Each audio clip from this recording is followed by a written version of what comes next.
Is that a high note on a trombone? I think it is, but I've only been learning the trombone for about 9 months.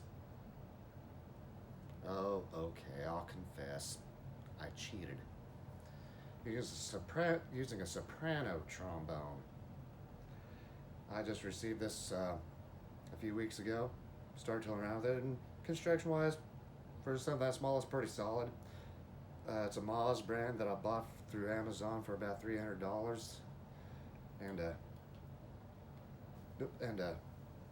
before I dig into the trombone itself, I've got to share the case because when I received the package from Amazon, I was amazed by how light the package was. I had to open the thing up to just make sure that there was something other than packing material in it. I have to show the case that came with it.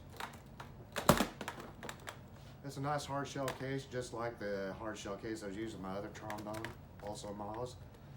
And it's about the size of a standard trumpet case, so it's definitely be easier to transport than a standard trombone. Now this case has a compartment next to the hinge for the slide, has this compartment down here for the bell, small compartment here for accessories like gloves or clean cloth or a tuner, and it comes with a mouthpiece. I'm not too sure if I can get it to where it can be seen.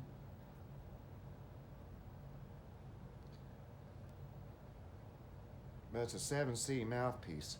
There it is, 7C, which is the size of mouthpiece that would normally come with any trumpet that you get in a store or online. And it does take a trumpet mouthpiece. And in fact, when I did the little demo note, I used that Bach 1E mouthpiece that I normally use with my trumpet.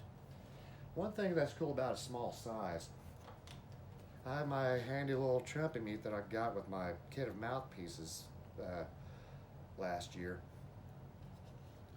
Fits quite well. Despite its small size, it does have all 7 slide positions.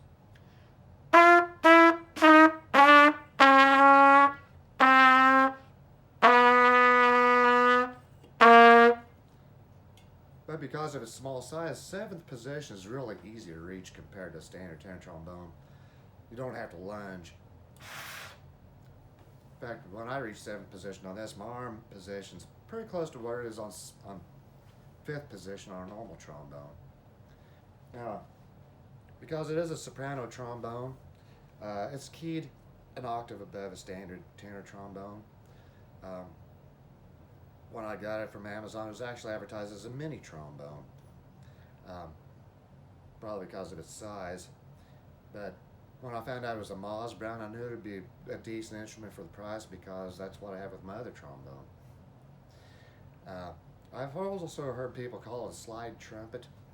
That's really not a good name for it because what makes a trumpet or something related is that you have mouthpiece on one end, slide bell on the other, and everything fits in between. Whereas on a trombone, you have the elbow of the slide on one end, elbow of the bell on the other, and everything else is in between, even on valve trombones.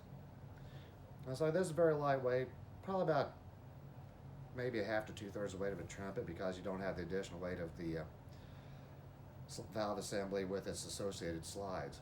Just a simple trombone construction. Now, a few things that are key about a soprano trombone. I have serious doubts you'll ever find one with an F attachment because there's just really not a whole lot of room to actually set one up unless it's a super custom job. Pardon. Another thing that's key, that's a couple of key differences between it and a standard trombone.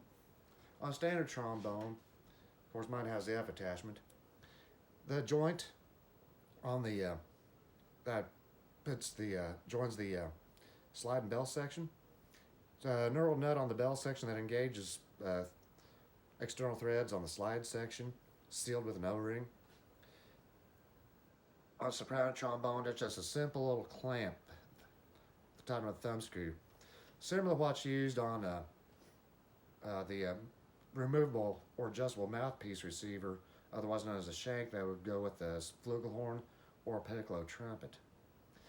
That's another thing that makes the key about that, is that you have it on a standard trombone. You have a tuning slide on the bell, the main tuning slide. You don't have that on a soprano trombone. You tune it by loosening the thumb screw and then adjusting the joint, then adjusting at the joint. So, but from what I've seen so far, this is gonna be a pretty cool little tool. I think I'll do a quick little demo. One of the things I've learned on the trombone, I've learned 8 different keys so far, which is G flat, D flat, A flat, E flat, B flat, F, C, and G. And I had one exercise that was also in D. So it leaves A, E, and B. Now, when I looked at the Rubank advanced method, it skips E. So it leaves it down to A and B. Well, for this demo, I think I'll use the key of B. I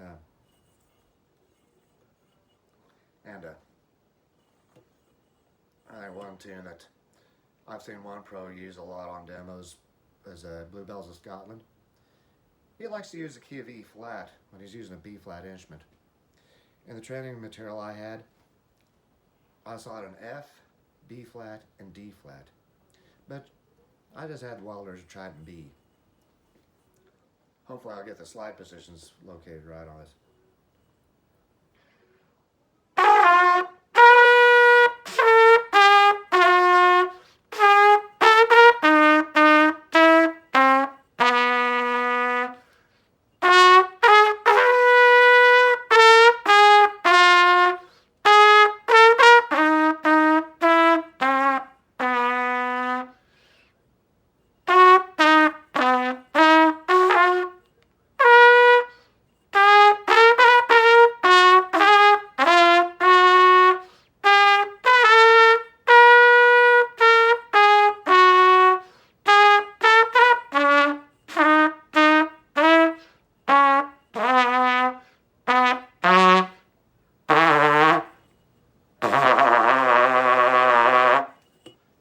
Last 2 notes I had were false pedal notes.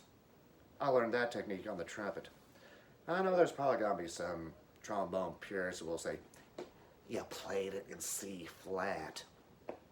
Same slide position sequence, different method of notation. 5 sharps versus 7 flats. I've been a guitarist for 42 years, so I'm used to keys with sharps. That's why I chose it as B. But I'll say, for no longer than that, it's done pretty well. I think it's going to be a pretty cool little instrument to add to my arsenal and do a lot of experimentation with it. And I think it's going to work out all right. Thanks for watching and all the best.